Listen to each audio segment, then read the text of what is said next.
गुज़श्ता चंद सालों से development budget का तनासुब हमारे कौमी बजट के अंदर सुकड़ रहा है, जो कि हमारे लिए एक नहायत परेशान कुन हकीकत है।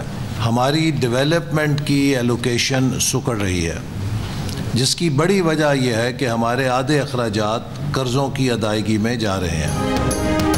वफाक ने तरक्याती बजट पर 100 अरब रुपए का कट लगा दिया। बजट में नए मनसूबे ना होने के बराबर 1000 अरब रुपए के 118 मनसूबे खत्म करने का फैसला। वफाकी वजीर एहसन इकबाल की ज़ेर सदारत सालाना प्लान कोऑर्डिनेशन कमेटी का इजलास, चारों सूबों की नुमाइंदगी। एहसन इकबाल ने बताया कि तरक्याती बजट 1000 अरब रुपए का होगा, जिसमें 250 अरब रुपए बलूचिस्तान की तरक्की के लिए मुख्तस होंगे। हैदराबाद सखर मोटरवे मनसूबे पर इस साल काम करेंगे। अगले 3 साल में हैदराबाद सखर मोटरवे मुकम्मल करेंगे। 664 अरब रुपए इंफ्रास्ट्रक्चर, तवानाई, पानी और ट्रांसपोर्ट और फिजिकल प्लानिंग के लिए रखे हैं। वजारत ख़जाना से पैसे मांगे तो कहा रेवेन्यू नहीं है। तरक्याती बजट सुकड़ने से बचाने के लिए GDP में टैक्स तनासुब 18% तक बढ़ाना होगा।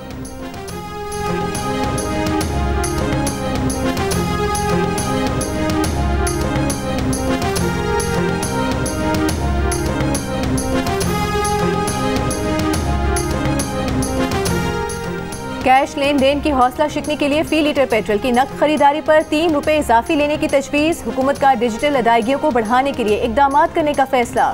फाइनेंस बिल में तजावीज़ शामिल करने की हिदायत। तनख्वाहदार तबके को बड़ा रिलीफ मिलने का इम्कान भी कम। ज़राए FPR के मुताबिक तनख्वाहदार तबके को टैक्स में ज्यादा रिलीफ नहीं मिल सकेगा।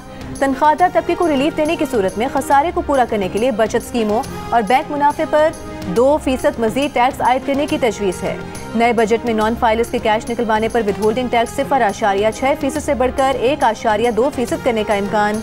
मुकामी तौर पर तैयार करदा 850 सीसी से छोटी गाड़ियों पर सेल्स टैक्स की शरह में भी 5.5% का इजाफा मुतवक्के। 12.5 से 18% होने का इम्कान। ज़राए FPR के मुताबिक बजट में कैपिटल गेन और मुनाफे पर भी टैक्स में इजाफे की तजवीज़ है, जबकि सुपर टैक्स की शरह में कमी ज़ेर गौर है।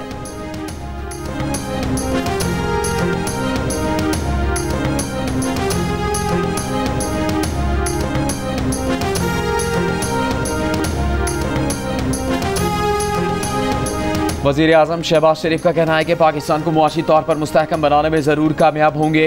हालिया मस्बत मुआशी अशारिया हुकूमती पॉलिसियों के दुरुस्त होने का सबूत है। FPR जायजा इजलास से खिताब में वज़ीर आज़म ने कहा, फेसलेस कस्टम्स असेसमेंट सिस्टम जैसी इस्लाहात की हौसला अफजा नताइज आ रहे हैं। मुल्की इदारों से करप्शन के खात्मे समेत दीगर खामियां दूर करने के लिए मेहनत कर रहे हैं। तमाम शोबों में इदारा जाती इस्लाहात तेज़ी से जारी हैं। वज़ीर आज़म का FPR इस्लाहात की थर्ड पार्टी वैलिडेशन के लिए आलमी शोहरत याफ्ता कंपनियों की खिदमात हासिल करने की हिदायत।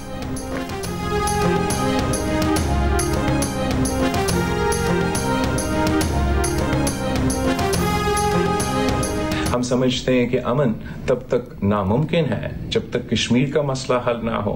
हम समझते हैं कि जो नया महाज भारत ने खोला है, जहां उन्होंने पानी को एक हथियार के तौर पे इस्तेमाल किया है और सिंधु दरिया पे हमला किया है, इसके बारे हमने दुनिया को आगाह करना है और हमारा अपना सिंधु को बचाना है। बिलावल भुट्टो सरदारी की क़यादत में पाकिस्तानी वफ़द की अक़वाम मुत्तहिदा में चीन के सफ़ीर से मुलाकात। भारत से जंग के बाद पाकिस्तानी मौक़िफ़ पर गुफ्तगू। बिलावल भुट्टो ने कहा कि उन्होंने भारत के गैर जिम्मेदाराना एक्शन की मज़म्मत की, जिसमें भारत की पानी को हथियार बनाने की बात भी शामिल थी। बिलावल भुट्टो ने कहा कि उन्होंने मुलाकात में इस आज़म को दोहराया कि मसला कश्मीर का हल न होना खित्ते में अमन की राह में रुकावट है। बिलावल भुट्टो की क़यादत में पाकिस्तानी वफ़द भारत से जंग के बाद आलमी बरादरी को पाकिस्तानी मौक़िफ़ पर ब्रीफिंग देने के मिशन पर है। वफ़द में शामिल शेरी रहमान ने कहा कि पाकिस्तान दुनिया को भारतीय पॉलिसियों के खतरनाक नताइज से आगाह करता रहेगा। तर्जुमान दफ्तर खारिजा के मुताबिक पाकिस्तानी वफ़द न्यूयॉर्क, वाशिंगटन, लंदन और ब्रसल्स भी जाएगा। आलमी इदारों, अरकान पार्लिमान, थिंक टैंक्स और मीडिया से राबते करेगा।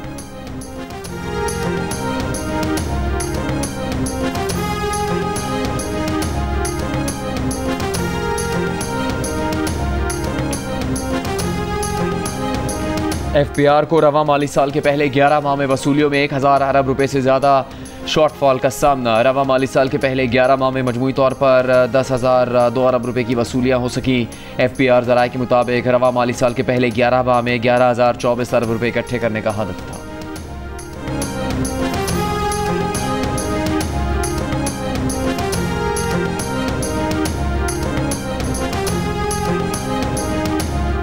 FBI ने अपने कानूनी निज़ाम में नुमाया बेहतरी लाते हुए ज़ेर इल्तवा मुकदमात में बड़ी कामयाबी हासिल कर ली। वज़ारत ख़ज़ाना के मुताबिक इस्लामाबाद हाई कोर्ट ने गुज़िश्ता हफ्ते FBI के हक़ में फैसला देते हुए 36.14 अरब रुपए के मुकदमात निपटाए, जिनमें 3 बड़े टैक्स मुकदमात शामिल हैं।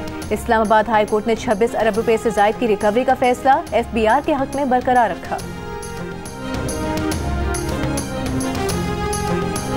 डिफेंस कराची में बहनों के सामने नौजवान पर तशद्दुद करने वाले सलमान फारूकी को गिरफ्तार कर लिया गया। सलमान फारूकी ने मुबैना तौर पर अपनी गाड़ी से मोटरसाइकिल टकराने पर नौजवान को तशद्दुद का निशाना बनाया। नौजवान की बहनें उसकी मेहनत समाजत करती रहीं, लेकिन मुलजिम तशद्दुद से बाज नहीं आया। बहनों ने मौके पर मौजूद लोगों से भी भाई को बचाने की अपीलें की, लेकिन मुसल्ला गार्ड्स की वजह से कोई मदद को आगे नहीं बढ़ा। पुलिस ने तशद्दुद में मुलव्वस सलमान फारूकी के ड्राइवर और सिक्योरिटी गार्ड को भी हिरासत में ले लिया। DIG कराची साउथ असद रजा का कहना है कि मुलजिम सलमान फारूकी ने कानून को हाथ में लिया। तशद्दुद के शिकार शहरी के घर का पता चला है, ताहम अभी तक उससे पुलिस का राबता मुमकिन नहीं हो सका। मुकदमा वाक़े के ऐनी शाहिद एक शहरी की मुद्दत में दर्ज किया गया है। DIG ने कहा कि पुलिस इस्तगासे का अच्छा केस तैयार कर रही है, इसको एक मिसाली केस बनाएंगे।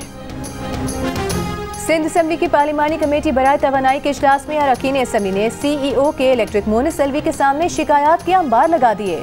अरकान असम्बली का कहना था कि गुज़िश्ता इजलास में तय हुआ था कि रात के औकात में कराची में लोड शेडिंग नहीं होगी, लेकिन इस पर अमल न हो सका। के इलेक्ट्रिक के CEO ने तस्लीम किया कि बिजली चोरी रोकने में नाकाम हुए हैं और हम गैर कानूनी कनेक्शन नहीं काट पाते। इजलास में अरकान मोनिस अलवी के मुसलसल मोबाइल इस्तेमाल करने और गैर संजीदा रवैये पर बरहमी का इजहार किया। कमेटी का कहना है कि शिकायत दूर न हुई तो आइंदा इजलास में के इलेक्ट्रिक के खिलाफ FIR दर्ज करवाने का फैसला किया जाएगा। हेस्को चीफ की अदम हाजिरी पर अपोजिशन लीडर अली खुर्शीदी का एतराज, जिसके बाद हेस्को नुमाइंदों को इजलास से निकालकर हेस्को चीफ को शो कॉज जारी किया गया।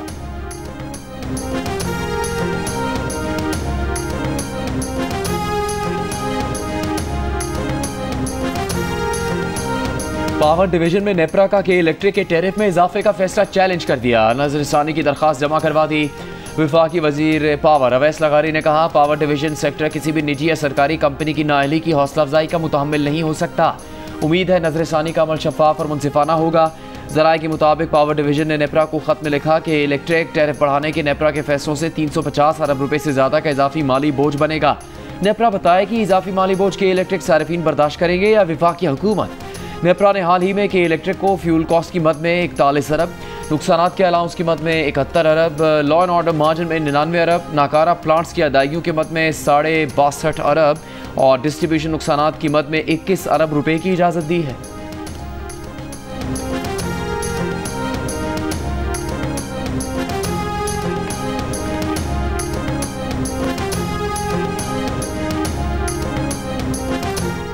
मुस्लिम लीग ने पाकिस्तान को एटमी कुव्वत बनाया, चीन के साथ मिलकर JF-17 बनाए। कायद नून लीग नवाज शरीफ की लंदन पहुंचने पर मीडिया से गुफ्तगू, कहा मुस्लिम लीग ने पाकिस्तान को मिसाइल टेक्नोलॉजी दी, हर शोबे की तरक्की में मुस्लिम लीग का किरदार है। पिछली हुकूमत ने जो मुल्क का हाल किया था उसे मुस्लिम लीग बतदरीज बेहतर बना रही है। हर चीज़ इस्तेहकाम की जानिब वापस लौट रही है, मुल्की हालात बेहतर हो रहे हैं, मईशत बेहतर हो रही है, लोग काम को वोट देते हैं, सियासत के साथ साथ काम भी होना चाहिए। नवाज शरीफ खुसूसी परवाज के जरिए लाहौर से लंदन पहुंचे हैं। हसन नवाज भी नवाज शरीफ के हमरा हैं। नवाज शरीफ लंदन में अपना चेकअप करवाएंगे, ईद भी लंदन में गुजारेंगे।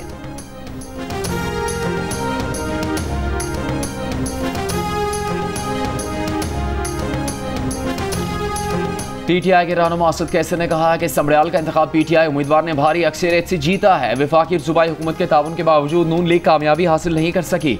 पार्लियामेंट हाउस में मीडिया से गुफ्तगू करते हुए अपोजिशन लीडर उमर अयूब का कहना था कि समड़ियाल में बैलेट बॉक्स उठाकर ले गए, प्रिजाइडिंग अफसर फरार हो गया, पुलिस ने सरेआम ठप्पे लगाए।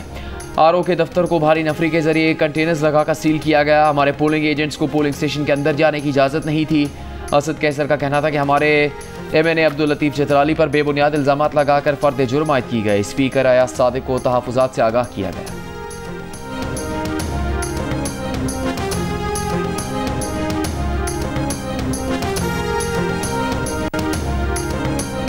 इलेक्शन कमीशन ने इस्लामाबाद और पंजाब में बल्दियाती इंतखाबात न कराने पर वज़ीर आज़म और वज़ीर आला पंजाब को बुलाने का इशारा दे दिया। पंजाब में बल्दियाती इंतखाबात में ताख़ीर के केस में chief election commissioner Sikandar Sultan Raja ने कहा, इलेक्शन कमीशन अगली समात पर पंजाब में बल्दियाती इंतखाबात का हुक्म कर देगा, जो आपके लिए सुर्खी का बाइस बनेगा। पंजाब के सिवा तीनों सूबों ने बल्दियाती इलेक्शन करा दिया। ये नहीं हो सकता कि सूबाई हुकूमत कानून साजी न करे और 5 साल इलेक्शन ही न हो। वजीर बल्दियात पंजाब ने कहा कानून साजी का मामला कायमा कमेटी में ज़ेरे गौर है, कोशिश है जल्द कानून साजी कर ली जाए। सेक्रेटरी इलेक्शन कमीशन ने कहा पंजाब और इस्लामाबाद में हुकूमतें बल्दियाती इंतखाबात में दिलचस्पी नहीं रखती। चीफ इलेक्शन कमीशन ने कहा कि विफाक और पंजाब में नून लीग की ही हुकूमत है, वहीं बल्दियाती इंतखाबात नहीं हुए। अगली समात पर कोई पेशरफ्त होनी चाहिए। आपसे टाइम नहीं पूछेंगे, अब कमीशन टाइम देगा।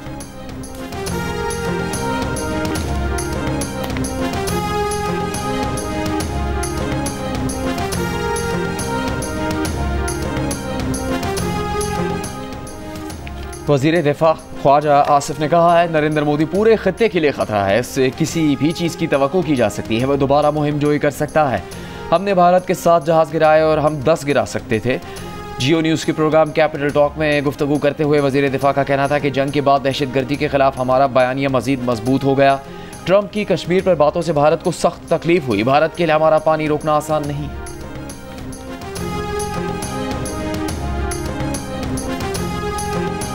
भारतीय क़यादत का बयानिया अमन नहीं दुश्मनी को तरजीह देने वाला है। भारत धमकियों, गलत बयानी और ताकत के जरिए मकासद हासिल नहीं कर सकता। भारतीय क़यादत के हालिया इश्तियाल अंगेज़ बयानात पर पाकिस्तान का रद्द-ए-अमल। तर्जुमान दफ्तर खारिजा ने कहा कि पाकिस्तान अमन का ख्वाह मगर अपनी खुद मुख्तारी के दिफा के लिए पुरअज़्म है। भारत का पाकिस्तान को अदम इस्तेहकाम का जिम्मेदार ठहराना हक़ाइक़ से इन्हिराफ है। खोखले बयानिए और तवज्जो हटाने की कोशिशें सच नहीं छुपा सकती। भारत की जानिब से पाकिस्तान में दहशतगर्दी की मामलत के शवाहिद मौजूद हैं।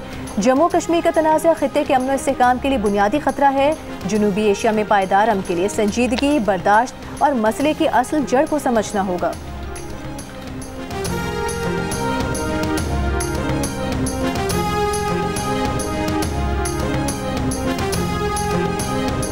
छह साल में पहली बार नरेंद्र मोदी मुमकिना तौर पर G7 सरबराह इजलास में शिरकत नहीं करेंगे। कनाडा की मेज़बानी में इजलास इसी माह की 15 से 17 तारीख को होगा। भारतीय मीडिया के मुताबिक वज़ीर आज़म मोदी को अभी तक कनाडा की तरफ से इजलास में शिरकत का बाज़ाबता दावतनामा मौसूल नहीं हुआ। भारत में कहा जा रहा है अगर दावत दी गई तब भी मोदी गालिबन शरीक नहीं होंगे, खासतौर पर जब भारत को यकीन नहीं कि कनाडा की नई हुकूमत खालिस्तान तहरीक की सरगर्मियों पर भारतीय खदशात को संजीदगी से लेगी या नहीं। कैनेडियन G7 तर्जुमान ने इस बात की तस्दीक नहीं की कि आया मोदी को दावत दी जाएगी या नहीं। भारत के अरबपति कारोबारी शख्सियत अमरीकी छानबीन की जद में। अमरीकी अखबार के मुताबिक अमरीकी महकमा इंसाफ भारतीय बिजनेसमैन गौतम अडानी के कारोबार से मुतालिक तहकीकात कर रहा है। गौतम अडानी की कंपनियों के ईरान पर अमरीकी पाबंदियों की खिलाफ वर्जी में मुलविस होने का शुबा है।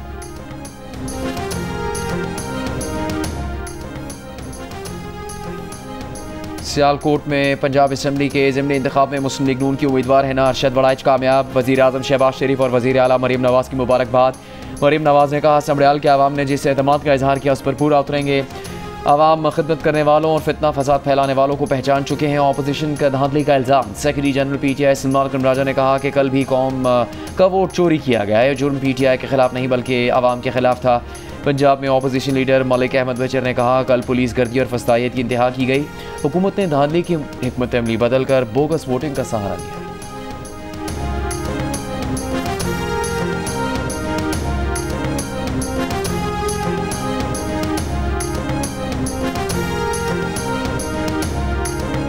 पंजाब हुकूमत ने PTI के धांधली के इल्जामात मुस्तरद कर दिए। वज़ीर इत्तलात पंजाब असमा बुखारी ने कहा कि कल के ज़िमनी इलेक्शन में अवाम ने मरीम नवाज की खिदमत को वोट दिया और सर्टिफाइड चोर कैदी को मुस्तरद किया।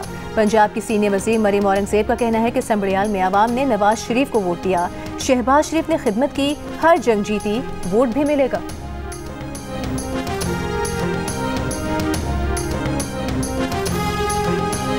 बानी PTI ने चौथी मरतबा पोलीग्राफ टेस्ट करवाने से इनकार कर दिया। लाहौर पुलिस की तफ्तीशी टीम बानी PTI का 9 मई के केसेस में पोलीग्राफ टेस्ट करने आई थी। लाहौर पुलिस पहले भी 3 मरतबा बानी PTI का पोलीग्राफ, फोटोग्रामेटिक और वॉइस मैचिंग टेस्ट करने आ चुकी है, लेकिन बानी PTI इससे पहले भी 3 मरतबा पोलीग्राफ टेस्ट करवाने से इनकार कर चुके हैं।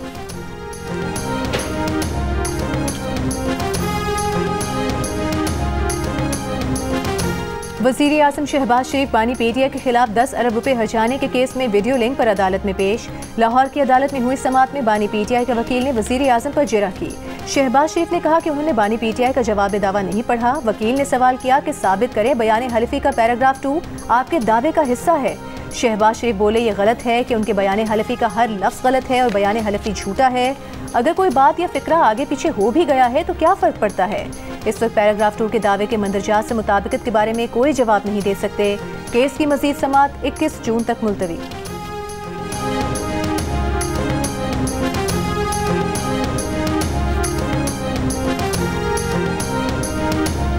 वज़ीर आला पंजाब मरीम नवाज का ओवरसीज़ पाकिस्तानियों के मसाइल तरजीही बुनियादों पर हल करने का हुक्म। सरकारी महकमा और ज़िला इंतज़ामिया को ओवरसीज़ पाकिस्तानियों के मसाइल हल करने की हिदायत। MD overseas Pakistani foundation Afzal Bhatti की मरीम नवाज से मुलाकात। ओवरसीज़ पाकिस्तानी कमीशन पंजाब को फ़ाल करने के लिए इक़दाम पर इत्तफ़ाक़। वज़ीर आला पंजाब ने कहा ओवरसीज़ पाकिस्तानी वतन अज़ीज़ का सरमाया है।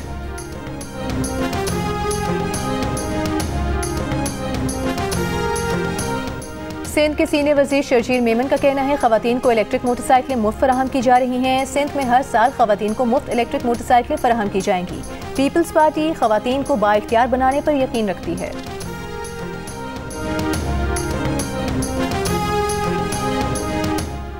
वफाकी वज़ीर ख़जाना मोहम्मद औरंगज़ेब की ज़ेर सदारत क्रिप्टो काउंसिल का इजलास। मुआविन ख़ुसूसी बराए क्रिप्टो बिलाल बिन साकिब की ऑनलाइन शिरकत।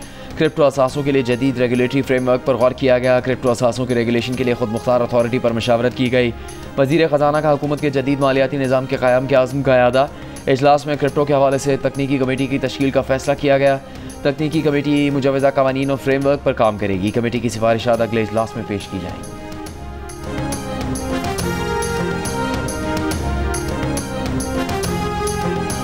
मुशीर ख़जाना खैबर पख्तूनख्वा मुज़म्मिल असलम का कहना है वज़ीर प्लानिंग ने आज मईशत की अफसरदा सी तस्वीर दी। मुल्क में शरह नमू 1.5% से भी कम है। प्लान कोऑर्डिनेशन कमेटी के इजलास में उन्होंने पूछा कि शरह नमू को दिखाने में क्यों धांधली की, तो बताया गया कि बिजली की पैदावार में इजाफा सोलर की वजह से हुआ, उससे शरह नमू में इजाफा हुआ।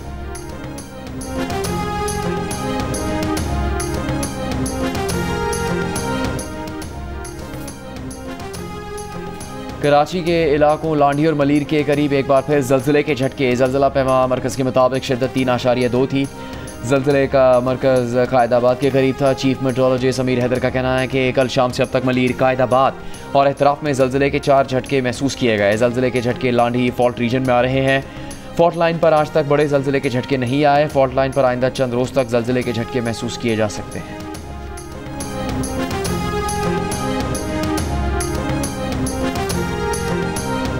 रहीम यार खान में मुबैना तौर पर ईद के कपड़े मांगने पर बाप ने 3 बच्चों समेत जहरीली गोलियां खा ली। बाप और 2 बच्चे दम तोड़ गए। बच्ची शेख जैद अस्पताल में मुंतकिल। पुलिस के मुताबिक शहरी ट्रैक्टर ट्रॉली चलाकर मेहनत मजदूरी करता था। काम न मिलने के बायस काफ़ी रोज से परेशान भी था।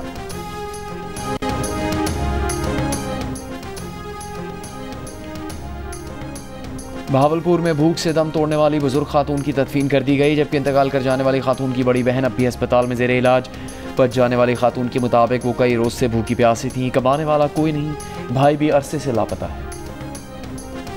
इसका नाम है atom bomb, Pakistan atom bomb, और इसको चने खिलाते हैं, दूध पिलाते हैं और चारा वगैरह गंदम खिलाते हैं। नायाब चीज़ है, ये मारखूर नस्ल का बकरा है। इसका गोश्त भी बड़ा मज़ा करता है। ईद उल अज़हा के लिए मवेशी मंडियों में जानवरों की खरीदारी में तेजी। भाव ताव जारी। इस्लामाबाद की मंडी में मारखोर नामी बकरा तवज्जो का मरकज। व्यापारियों ने ऊंट को एटमी बम का नाम दे दिया। कमालिया में चांदनी नामी गाय की धूम।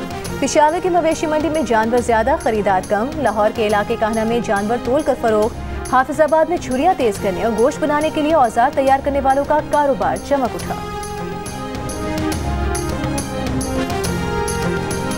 ईद कुर्बान पर आप कौन सा जानवर लाए हैं, उसका ख्याल कैसे रख रहे हैं, या कौन सा जानवर लाने की तैयारी कर रहे हैं? कुर्बानी के जानवर के साथ अपनी 10 सेकंड्स की वीडियो जियो न्यूज़ के साथ शेयर करें। हम आपकी ईद उल अज़हा की तैयारियां सबको दिखाएंगे।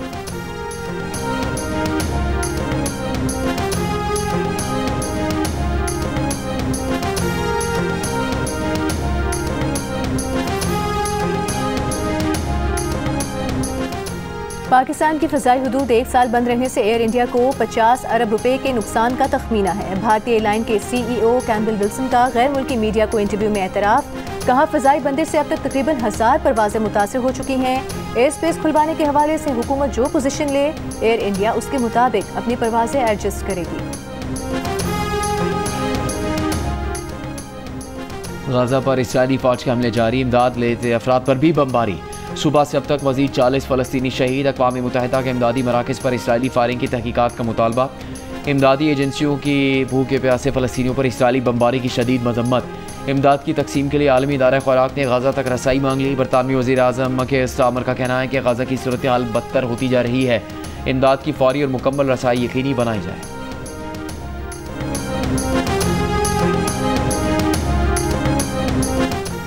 इस्तांबुल में रूस यूक्रेन अमन मुज़ाकरात का दूसरा दौर। शदीद ज़ख्मी और नौजवान जंगी कैदियों के तबादले पर इत्तेफाक। अमन शराइत पर मबनी मेमोरेंडम का तबादला। यूक्रेन के सरबराहान की सतह पर मुलाकात की तजवीज़। रूस मुंतकिल किए गए यूक्रेनी बच्चों की फहरिस्त भी रूस के हवाले कर दी। तुर्क सदर रजब तैयब एर्दोगान का अमन मुज़ाकरात का खैर मकदम। अमरीकी सदर ट्रंप की शमूलियत के साथ रूसी और यूक्रेनी सदूर की मुलाकात की उम्मीद भी जाहिर कर दी। रूस यूक्रेन अमन मुज़ाकरात का पहला दौर 16 मई को इस्तांबुल में हुआ था।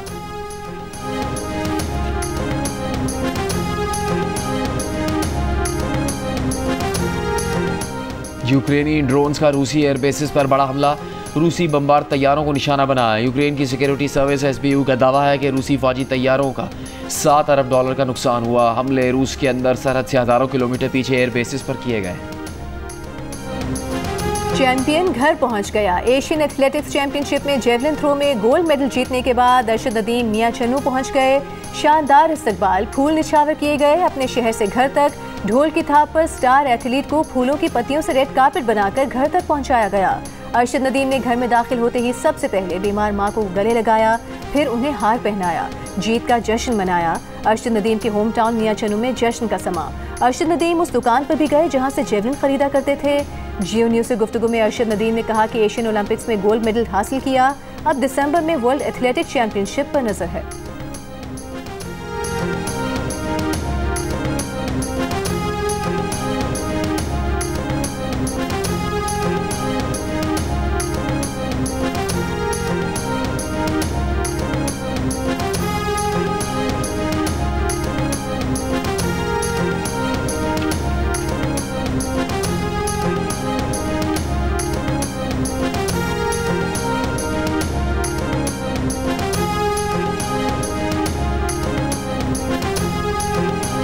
ICC ने इस साल होने वाले विमेन वर्ल्ड कप के वेन्यूज़ का ऐलान कर दिया। भारत के साथ श्रीलंका भी इवेंट का मेज़बान होगा। पाकिस्तान विमेन टीम पहले से तयशुदा फॉर्मूले के तहत इवेंट के लिए इंडिया नहीं जाएगी। पाकिस्तान के मैचेस श्रीलंका में होंगे। इवेंट 30 सितंबर से 2 नवंबर तक खेला जाएगा। बाबर आजम, मोहम्मद रिजवान, शाहीन आफरीदी और सऊद शकील समेत 22 खिलाड़ियों को PCB ने मुख्तसर कैंप में तलब कर लिया। PSL और डोमेस्टिक में वाइट बॉल क्रिकेट के टॉप परफॉर्मेंस मुख्तलिफ ग्रुप्स की शक्ल में 3, 4 और 5 जून को कैंप में शिरकत करेंगे। हेड कोच माइक हसन दीगर कोचेस के हमरा खिलाड़ियों को मुस्तकिल मुस्तकबिल का लाहा अमल देंगे। खिलाड़ियों की फिटनेस और परफॉर्मेंस का जायजा भी लिया जाएगा। सीनियर खिलाड़ी तीनों ग्रुप्स के मुख्तलिफ ट्रेनिंग सेशंस में शिरकत करेंगे। पाकिस्तान के तमाम इंटरनेशनल क्रिकेटर्स एक डोमेस्टिक टूर्नामेंट लाजमी खेलेंगे। चेयरमैन PCB मोहसिन नकवी की ज़ेर सदारत इजलास में फैसला। चेयरमैन PCB ने कहा, इंटरनेशनल क्रिकेटर्स के साथ खेलने से डोमेस्टिक प्लेयर्स की ग्रूमिंग होगी और इंटरनेशनल क्रिकेटर्स का अच्छा बैकअप मिलेगा। इजलास में सेंट्रल कॉन्ट्रैक्ट पर काम शुरू करने, पाकिस्तानी टीम की जनूबी अफ्रीका, श्रीलंका के खिलाफ होम सीरीज़ और दौरे वेस्ट इंडीज़ और बांग्लादेश की तैयारियों पर briefing.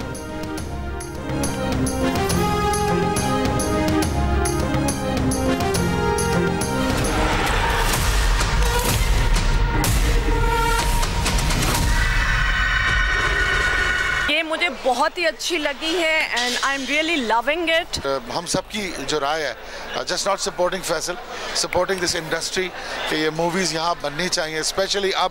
Very good movie, revival of Pakistan cinema industry. Karachi में फिल्म दीमक का रंगारंग प्रीमियर फिल्म बीनों को भा गया। कहा, दीमक ने जो तासुर छोड़ा वो मुद्दत तो याद रहेगा। ऐसा लग रहा था जैसे बड़े पर्दे पर इंसानों के साथ असल जन्नत को देख रहे हैं। रेड कार्पेट पर फिल्मी सितारों के जलवे, फैसल कुरैशी, सोनिया हुसैन, समीना पीरजादा, जावेद शेख समेत मारूफ फनकारों की शिरकत। जियो फिल्म्स की दीमक ईद उल अज़हा पर सिनेमा घरों की जीनत बनेगी।